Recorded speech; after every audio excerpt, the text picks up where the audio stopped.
who until these recent appointments were the vice chancellor and the registrar respectively of the university, from holding themselves out as such.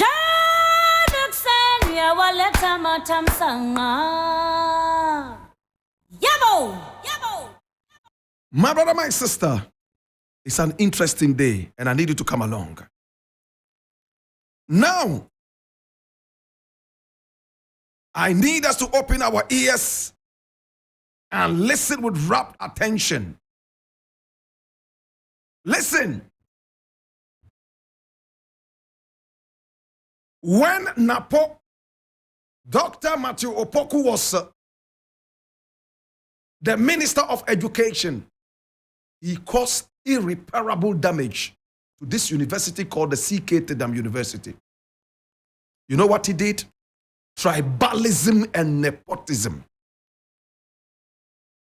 Now this minister, my brother, my sister, is not in my good books. And I have made it very clear.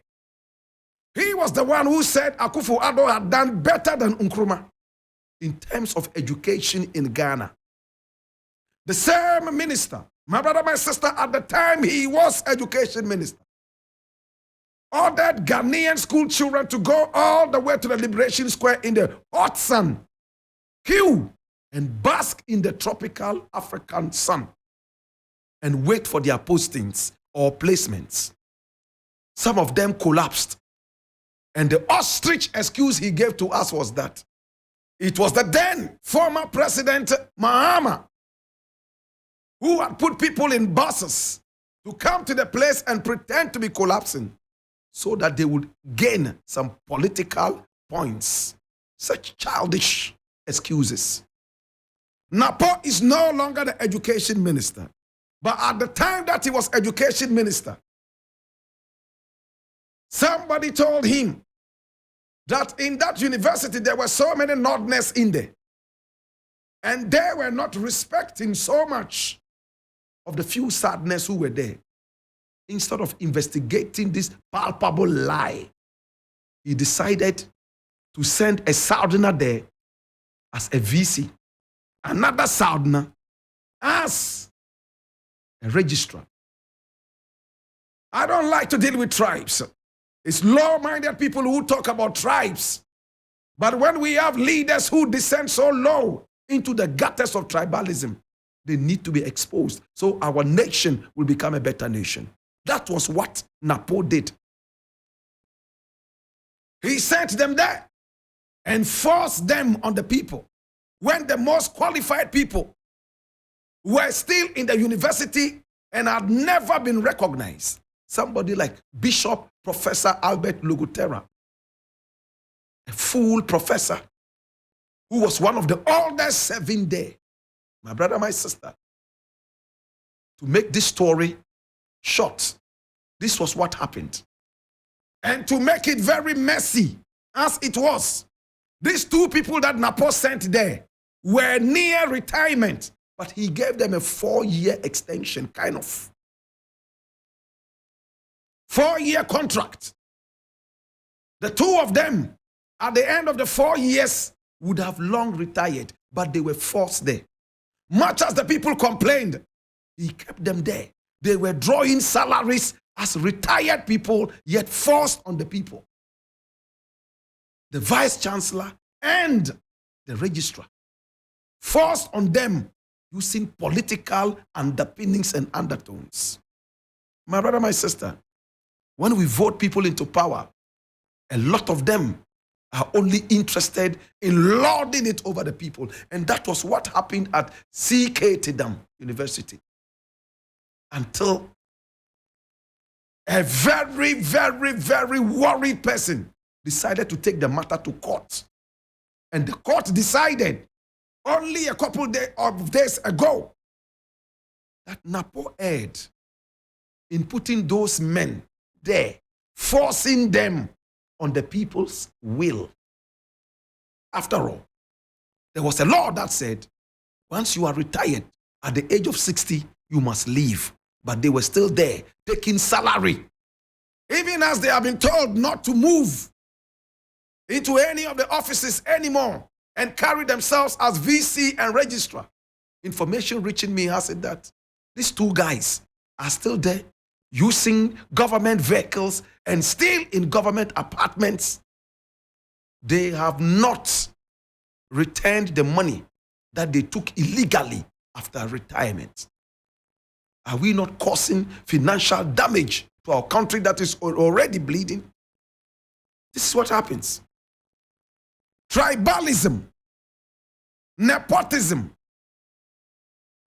CK Tidam University. I'm glad that the courts were able to uphold this thing and kick this man out. But another thing is, the VC that has been sent in there, my brother, my sister, is he very qualified? The Pro-Vice Chancellor. And to close on this, the two people that Napo sent there were actively involved in NPP politics. Sometimes the VC was even wearing NPP t-shirts and going for political rallies. A VC. What are we turning our universities into? Political playgrounds? Are we serious? I leave it here.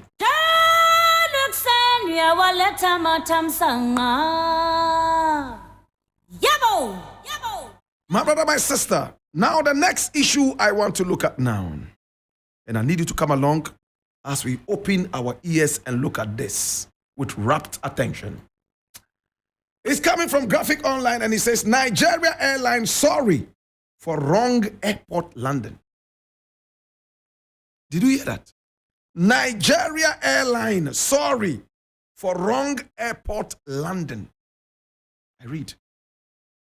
A Nigerian airline has apologized for a misunderstanding after passengers were told they had arrived at their destination, Abuja, when they had in fact landed more than 450 kilometers away in another city called Asaba. Hey, did you hear that? A Nigerian airline announced that passengers had arrived at Abuja and they should kindly come down. Enjoy your stay in the big city of Abuja. Little did they know that they were disembarking in another city 450 kilometers away called Asaba. What has Asaba got to do with Abuja? Do they sound the same? Abuja is different from Asaba. United Nigeria Airlines said the Sunday flight from the main city Lagos to the federal capital Abuja had temporarily been diverted to Asaba in Delta State due to bad weather. It said the wrong announcement was made to passengers when the plane landed in Asaba, creating confusion. Upon arrival, the cabin crew confidently announced that they had arrived in Abuja, only for us to realize we landed in Asaba.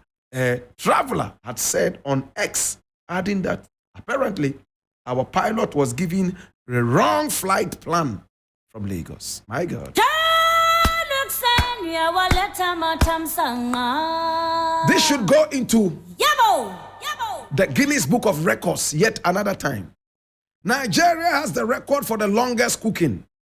Nigeria should have another, in fact, record for landing passengers in the wrong airport and announcing to them that that is the right airport. What a joke. Now, if you look at aviation in Nigeria, it's been so calamitous over the years. How many of us remember Sosoliso flight? The flight that landed because of Dumso at the airport. A plane flew all the way, landing in Nigeria. All the lights in the airport were off Dumso. The plane still tried to land. It crashed and killed people. My brother, my sister, in Nigeria. Why did the pilot force himself to land? We also remember the singles and married woman. My brother, my sister, the woman pastor who also was in a Nigerian flight and crashed at the airport. The plane caught fire immediately and burnt 90% of all the people, in fact, 98%, there were only 2 survivors.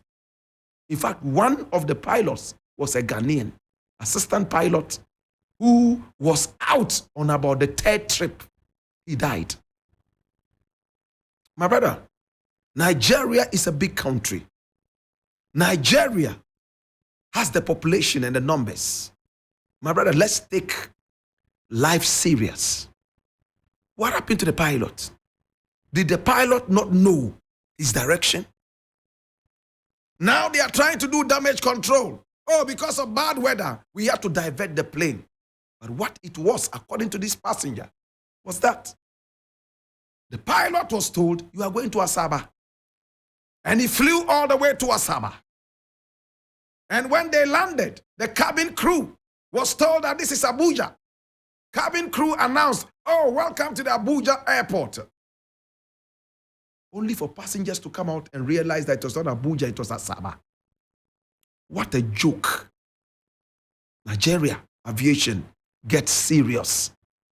In modern times, if you continue doing this, nobody will fly to Nigeria anymore. We will all go on horseback and camel back. This is a joke.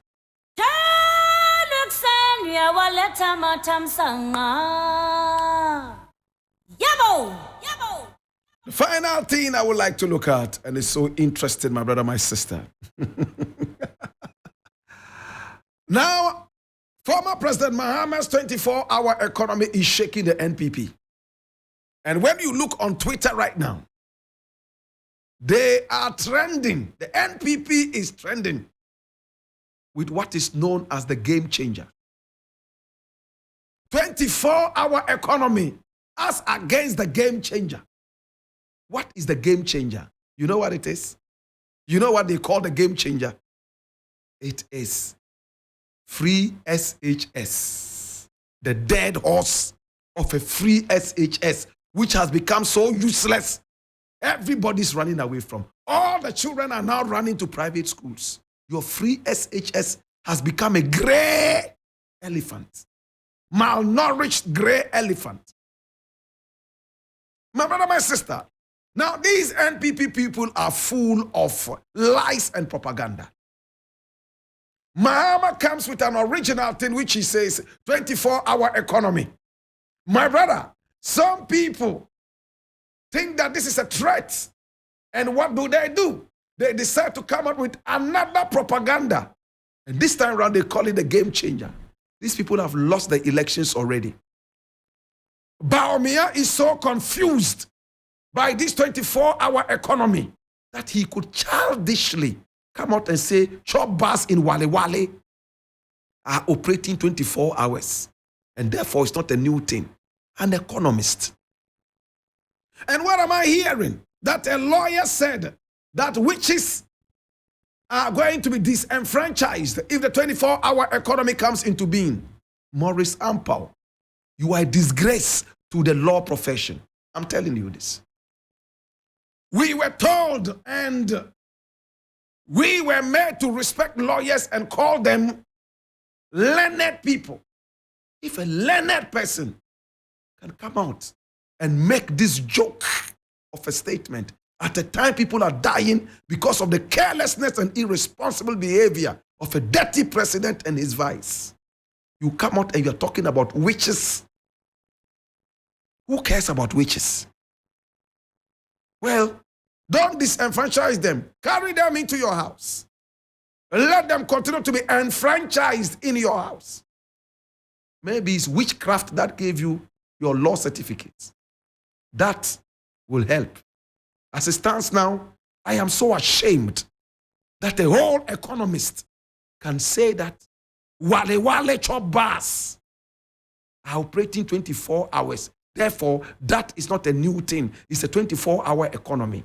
What a joke. And these are the people who are leading us. I am so ashamed to be led by these ignoramuses. Witches are going to be disenfranchised when the 24-hour economy comes into being. If Mahama wins the next election, I will relocate to Togo. Who cares about you? You can relocate into hell. where you rightly belong. I am ashamed at the so-called learned people who are not and nowhere near academia. I leave it here.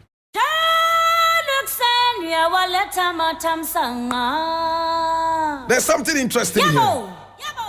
Kwesi Pratt is asking, you are asking us to stop importing things. Have you been able to give us an alternative? You're asking. If you say I should stop eating kenke, do you have an alternative to the kenke? We want to know.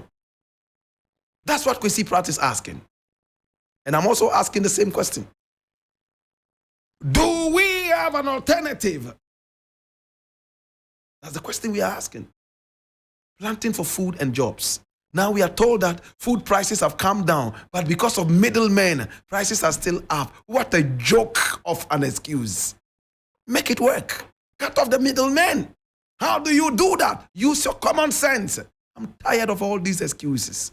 People who said they are the men. Now it looks like they don't even have brains. Okay, Godwin, Asidiba is in the house. Godwin, how are you doing? You good? Everything nice with you? I'm fine, thank you, sir. How are you doing? I'm good, man. Good, man. It looks like you're so busy these days.